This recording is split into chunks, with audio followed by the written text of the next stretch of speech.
Komisionerja Europiane për zgjerimin e BE-s, Marta Kos, ka ndarë detaje lidhur me takimin e zhvilluar me ministrin e jashtëm Ferit Hoxhën. Në postimin e saj në platformën X, Kos shprehet se aktualisht Shqipëria është një nga vendet kryesuese në procesin e integrimit në Bashkimin Evropian. Ndërkohë, bën me dije se po ecet përpara me diskutimet mbi standardet e ndërmjetme për sundimin e ligjit.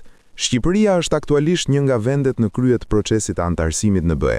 Kjo vjen me pritshmëri të larta. Tani po përparojmë me diskutimet mbi standardet e ndërmjetme për sundimin e ligjit.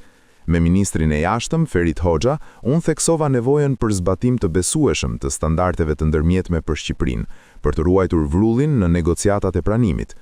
Ky është një hap i rëndësishëm për të arritur standardet e BE-s për sundimin e ligjit, antikorrupsionin dhe demokracinë, thuhet në postimin e Kos.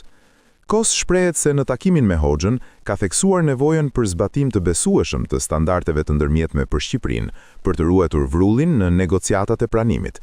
Ajo e ka cilësuar këtë si një hap të rëndësishëm për të arritur standardet e BE-s për sundimin e ligjit, antikorrupsionin dhe demokracinë.